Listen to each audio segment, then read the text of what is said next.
This episode brought to you by Progressive Insurance. Do you ever find yourself playing the budgeting game? Shifting a little money here, a little there, and hoping it all works out? Well, with the Name Your Price tool from Progressive, you can get a better budgeter and potentially lower your insurance bill too. You tell Progressive what you want to pay for car insurance, and they'll help find you options within your budget. Try it today at Progressive.com. Progressive Casualty Insurance Company and Affiliates. Price and coverage match limited by state law. Not available in all states.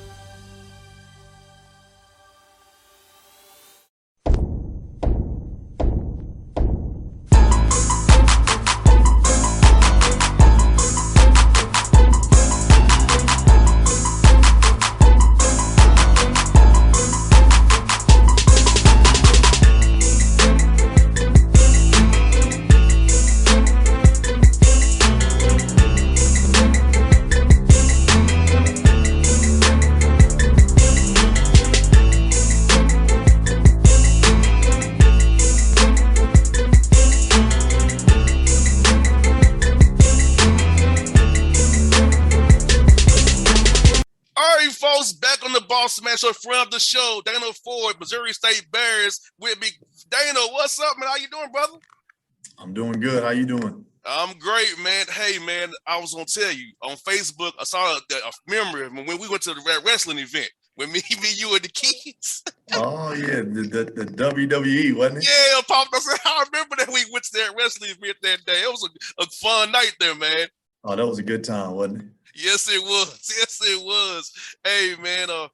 I saw a guy you recruited last night here in Atlanta against the Hawks, Fred VanVleet, 16 points, 11 assists. Talk about the arc of that guy, man. Did you see that guy being as good as he is? We recruited him years ago, man. I knew he had a chance to be really good in the system at Wichita State, but to say that he was going to be an NBA All-Star, I'm not sure that jumped out off the head when I saw him, but he's definitely a guy who's worked really hard. He's a fantastic story, and he's a true testament to what toughness and hard work and humility can do. No doubt, man. And I must say, seeing him last night take over that game, the Hawks had him down, but Fred got going offensively, defensively, making plays. Because a lot of times, it's Dana. A lot of times, plays are not always scoring plays. There's those tangible, those hidden hustle plays, those 50 balls you get. So when you see a guy like Fred, do you use him as an example on tape for your guys to emulate to say, hey, this is a guy who has been in your shoes. Look where he is today. Well, he's definitely someone that's relatable, considering that he was under-recruited out of high school. He played at a non-Power 5. He's a 4-year college player, played in the Missouri Valley. So he's definitely someone that I think our players and all players at this level can learn from. And just the quality of life that he's made for himself and his family is something that I think most players need to try to emulate. And Dana, this year already, brother, 16-7 on the year. Already got 16 wins, 7 in the Valley. You could have had some more wins, which I know you know how that is. But for you, being right here in February, 16 wins, leading 7 wins in the Valley, you can't feel bad about that right now. Oh, we're in a good place. We need to finish strong. We like most people in the country can probably have a game or two go either way. But we're happy with where we are, but no way we're satisfied. And we know that we still have some things to improve in order to reach our ceiling. And hopefully we can write a nice February and March and be one of the teams that's remembered. Most definitely. And, you competed hard in non-league play. And I feel like that you competed hard against quality opponents as well. So getting that Valley, as you both know, is tough as all get out. But seeing different styles you may see in the Valley and what guys went through at you all, tell me how important was that for your team early, seeing that in non-league play as you go through it right now? We tried to schedule a lot of teams in the non-league that played like someone in our conference, and whether that be South Dakota State, which they kind of play a little bit like Loyola, or that will be a BYU that maybe plays similar to Northern Iowa, or like a Oral Roberts who plays like Evansville, and so we tried to give ourselves some type of look early in the season for what we would see late. We feel like we've been prepared for the Valley. We've performed pretty well up until this point. We're 7-3. We lost one in overtime, lost one at home by one, and then we lost one on the road at Indiana State, in which we had a shot to tie with 5 seconds to go. So we feel like we've competed in every game, and now we just have to get to where we're winning all of our close games down the stretch. We're more than capable, but we definitely feel like our guys are prepared for what's in store. And the close game, Sim, you still want to touch on you with Dana is this, man. At least you're getting it live reps of doing it, because obviously I've been in your practices before. You put time on the clock, but it's not the same thing as having the referees, crowd, and a real opponent who wants to stop what you're doing, doesn't know what you're doing. So even though they didn't turn out the way you want to turn out, but it's experience for when it really counts down the road here at Arch Madness. Absolutely, and you want to try to go back and learn from as many in-game situations that you have throughout the year, and we've definitely been able to do that. And we've already seen lots and lots of different situations that could resemble games in March, and so we're just looking forward to continue to improve that. No doubt. And Dana, talk to us about this, man. The crowds you have in at home, 9-3 at home. Feeling at home court, having students and fans this year, because last year not so much. How good has that felt to have people back in the stands again, cheering for you all, seeing the play of your Bears, man?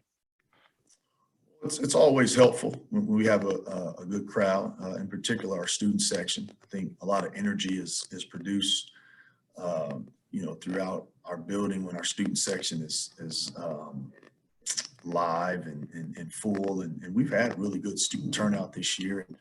Our guys have won, I think maybe now 3 or 4 in a row at home, 9 out of 12 at home. We'd like to be undefeated at home. I think that's always a goal of ours, but we need to continue to protect our home court, especially down here coming down the stretch in February. We've got 4 more home games, and they're all going to be very important. And Dana, I love how Isaiah has really improved, man. Offensively, defensively, leadership, and intangibles. That guy's leading the way for you all here. It's the snake for you all, in my opinion. Talk to the listeners about Isaiah and what you saw in that young man, bringing him to your program, what he's done for your program this year on the court and off the court. He's an extremely hard worker. He works on his craft all the time. Seems to get along with everyone, perfectly fine, whether that's on the court, off the court. Very competitive guy. Has an unbelievable scoring knack, and literally just one of the more gifted offensive players, not only in our conference, but probably in the country. So we're fortunate to have him, and he makes a lot of our lives easier, especially on the offensive end. No doubt. And also, Gage Prim, man, talked about him last year, man. He's affecting the game for a bunch of ways as well, giving you a presence, defensive, offensive as well, and his leadership as well. Talk about what Gage is, how's he improved from last year to this year, and what you see him doing for you down the road, which will be key to winning these games as February and March gets more important. He's always getting in better shape every year, and his body looks great, and he's healthy for the most part. He had a little deal with the flu this year, then a turned ankle, so we feel like he's starting to really, get on the mend and the plus side of health down the stretch. And he's a game changer for us. Very few people at our level have someone like Gage and someone that demands a double team, a triple team, and such a great scoring touch and a tremendous passer, nice free throw maker. So he's definitely a weapon that we're blessed to have, and if we want to make a run down the stretch, we're going to have to really depend heavily on him. He makes the game easier for everyone, and he's the anchor of our defense, and he's one of the best rebounders in the league. So he's going to have to play at an all-conference level for us to reach our ceiling. And speaking of what Gage does, you have pretty much 5 guys in double figures almost. So having multiple options on nights when shots not falling, and having a guy who's a willing passer, willing to make the right play for his teammates and trust them, will help you down the road as well, in my opinion. Sure, and you know we've got a nice core group of guys that have gone through the valley and you know experienced what it takes to win in the valley, and you know our guys have gotten along well all year. We feel like we have all the makings of a championship caliber team. We're not 100% healthy. DeMarcus Sharp is still out, but when he rejoins our team, we feel like we'll be even deeper. Lukai Patterson has done a great job in his absence, and Jalen Minette and Isaac Haney have come off the bench and done wonders for us as well. But like you mentioned, those guys earlier, Gage Prim, Isaiah Mosley, you know, Donovan Clay, Javonte Black, those are guys that we lean on heavily for their leadership. And talk about the leadership, Dana, one more time, man, is that these guys have been through the battles before, as you said in your previous response. Like, having veterans on your level and in the tournament, if you get there, is very key to causing problems for teams because they've been together, they've been in your system, and having those guys be in your development program, which I've seen you do from Tennessee State. Now, I know how you develop players. So talk about those guys getting better and developing and being veterans in your program to help you as we see games get more important as the date trickles closer into Arch Madness and then beyond. It's very important, and you know you want guys that understand what it takes to be able to accomplish certain things, and you know leadership. Everything rises and falls on leadership, and we like our leaders. Jamonte and Gage are vocal leaders. Some of our other guys lead by their actions, and that's been a area that a lot of our players have had to step up in the absence of DeMarcus, who's definitely just a natural born leader. But you know, experience is one of the best teachers, and a lot of times, your most experienced guys are your best leaders, and so we're going to continue to rely on those guys, and we'll literally go as far as our leaders take us. No doubt, and also Dana, man, I saw a stat on your roster, man. 7 guys will shoot over 30% for 3-point range. So having that option outside, man, confident defense as well. Having guys who can shoot those threes for you. Talk about your shooting and your development of guys making those threes for you. It can help open up for Gage inside as his double team to open guys for threes, not throwing them shots for you, brother. Well, it's hard to score in today's game if you can't shoot the ball, because in college you can play what the NBA calls a legal defense, and guys can just zone up and not guard certain people, and we do that ourselves. But in order to be a consistent scoring team, you've got to be able to shoot the basketball, and you know we emphasize guys trying to work first to get a layup.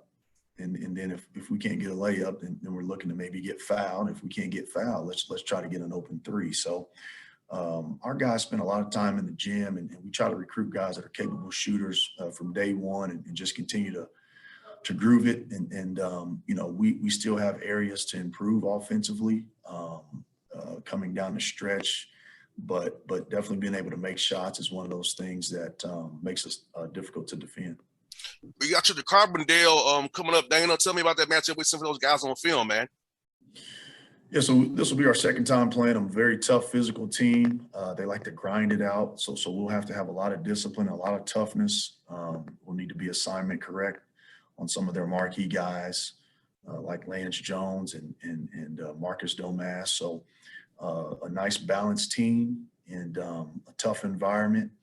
But one that we're looking forward to, and one that our guys are fired up to be a part of, and looking forward to getting another road win.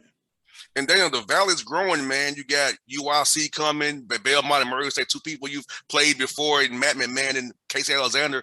Talk about the Valley's growth, man, and how the conference get even better with the additions of UIC, Belmont, and Murray now coming into your conference next year.